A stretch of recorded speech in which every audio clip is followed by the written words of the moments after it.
नमस्कार, जय हिंद दोस्तों। मैं आपका दोस्त शुभम गिरी आप सभी लोगों का हार्दिक स्वागत करता हूं अपने YouTube channel study with Shubham Giri में। दोस्तों, जितने भी मेरे EMRS के भाई बहन हैं, मुझे आशा ही नहीं उम्मीद है सभी लोग बहुत अच्छे होंगे। दोस्तों, हम इंक्रीमेंट की अपडेट लेकर के हाजिर हैं आपके समक्ष, जिसमें मैं बताऊंगा कि इंक्रीमेंट आप सभी लोग जानते हैं कि वर्ष में 2 बार लगता है।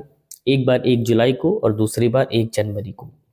तो सभी कर्मचारियों को दोस्तों विशेष ध्यान देना है मेरी आज की बात पर, क्योंकि अगर आपने ये गलती की और आप इस दिन उपस्थित नहीं हुए तो आपको दोस्तों जो इंक्रीमेंट है वो नहीं मिलेगा, और जो वेतन वृद्धि का दोस्तों जो लाभ है वो आपको दोस्तों नहीं मिलेगा। क्या गलती नहीं करनी है, क्या नियम कहता है, इन सभी बातों के बारे में दोस्तों मैं अवगत कराने वाला हूं, ताकि आप भविष्य में दोस्तों ये गलती ना करें।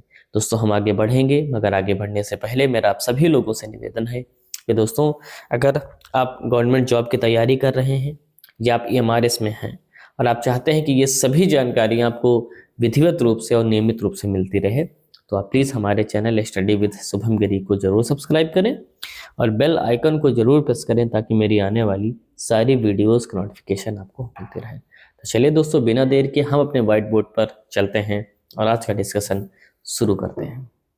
दोस्तों, आप सभी लोगों ने इंक्रीमेंट के बारे में तो भाई ज़रूर ही सुना होगा, ठीक है, और अगर नहीं सुना है तो मैं इसके बारे में आपको बता देता हूँ। दोस्तों, वर्ष में जो इंक्रीमेंट यानी कि हम इसको वेतन वृद्धि के तौर पर कह सकते हैं कि जो आपकी वेतन वृद्धि है, ठीक है, ये आपकी वर्ष में 2 बार होती है। कितनी बार दोस्तों होती है? वर्ष में आपकी 2 बार ये जो वृद्धि है वो होती है। कब कब होती है? एक बार होती है दोस्तों 1 जुलाई को हर साल, और दूसरी बार होती है 1 जनवरी को, यानी 6 महीने के अंतराल पर आपकी वेतन वृद्धि होती है। मगर शर्त यह होती है कि आप कम से कम पिछले 6 माह से नौकरी कर रहे हैं। 6 माह से दोस्तों जो नौकरी है वो कर रहे हो।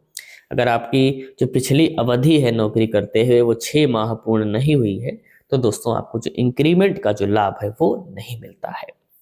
दोस्तों, तो अभी इसी कड़ी में दोस्तों 1 जनवरी आपकी डेट आई थी, आप सभी लोग जानते हैं, है ना।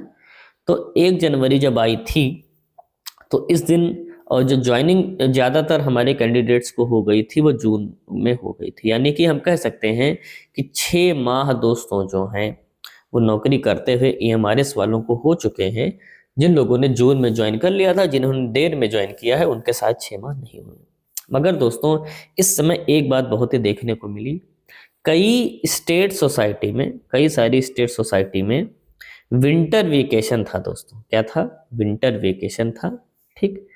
तो इसके बारे में बहुत सारे लोगों ने काफ़ी सारी गलतियां की हैं दोस्तों। इसमें ये होता है, नियम ये होता है कि 1 जुलाई को और 1 जनवरी को आपका विद्यालय अगर ओपन है, अगर आपका विद्यालय खुला हुआ है, तो इस दिन आपको उपस्थित होना जरूरी होता है।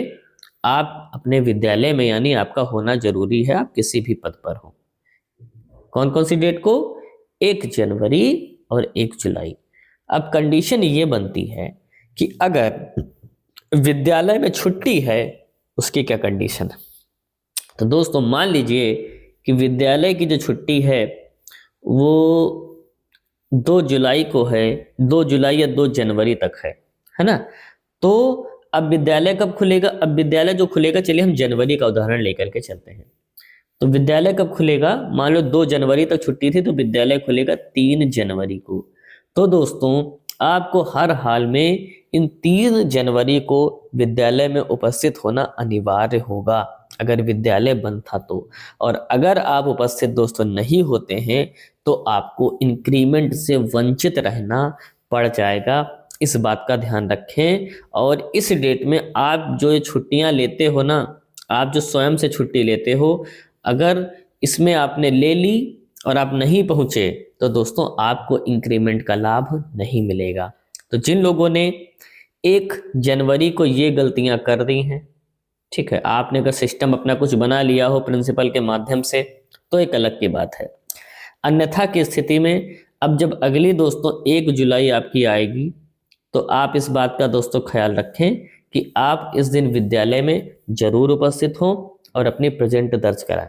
ठीक, क्योंकि अगर आपने वेकेशन के बाद छुट्टी ले ली और उसमें 1 जून या फिर 1 जुलाई पड़ गया, माफ कीजिए 1 जुलाई या 1 जनवरी पड़ गया, तो आपको इंक्रीमेंट के लाभ से वंचित किया जा सकता है और आपको ये लाभ नहीं मिलेगा। दोस्तों कुछ छोटी छोटी बातें हैं, इन गलतियों को सीखें और अगर आप गलती कर चुके हैं तो भविष्य में ध्यान रखें कि आप ये इस गलती को ना दोहराएं। ठीक है, और कोशिश करें कि 1 जुलाई और 1 जनवरी को आप जरूर उपस्थित हों ताकि आपको जो इंक्रीमेंट का लाभ है वो मिल सके। अगर विद्यालय नहीं खुला हुआ है तो जिस दिन भी खुलेगा इन इंक्रीमेंट्स के बाद, यानी इन डेट्स के बाद, आप उस दिन अपने विद्यालय में जरूर उपस्थित हों।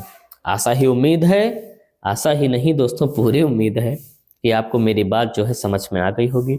फिर भी अगर ना समझ में आई हो तो आप दोस्तों कमेंट का ऑप्शन हमेशा ऑन रहता है, आप कमेंट करिए और आप उपस्थित थे या नहीं थे तो इसके बारे में भी आप हमें अवगत कराइए। तो ये दोस्तों आज की हमारी वीडियो थी और बहुत ही इम्पोर्टेंट जानकारी थी, तो मुझे लगा साझा करने की ज़रूरत है, क्योंकि अगर आप गलतियां कर रहे हैं या कर दी है तो आप भविष्य में गलती ना करें और नियम क्या कहता है इसके बारे में भी मैंने आपको बता दिया है। तो दोस्तों वीडियो कैसी लगी आप प्लीज़ हमें कमेंट करके बताइएगा, और वीडियो अच्छी लगी हो तो इसे लाइक करिए और दोस्तों में शेयर भी करिए। और अगर आप चाहते हैं कि आपको दोस्तों EMRS से रिलेटेड सारी सूचनाएं आपको नियमित रूप से मिलती रहे तो आप प्लीज़ हमारे चैनल स्टडी विद शुभम गिरी को जरूर सब्सक्राइब करें और बेल आइकन को जरूर प्रेस करें ताकि मेरी आने वाली सारी वीडियोस की नोटिफिकेशन आपको फटाफट मिलती रहे। तो आज के वीडियो में दोस्तों बस इतना ही रखते हैं। जैसे ही हमें अन्य कोई अपडेट मिलेगी हम तुरंत उपस्थित हो जाएंगे आपके समक्ष नई वीडियो लेकर के। तब तक आप सभी लोग अच्छे से अपना ख्याल रखिएगा और मेरे साथ बोलिए जय हिंद, जय भारत।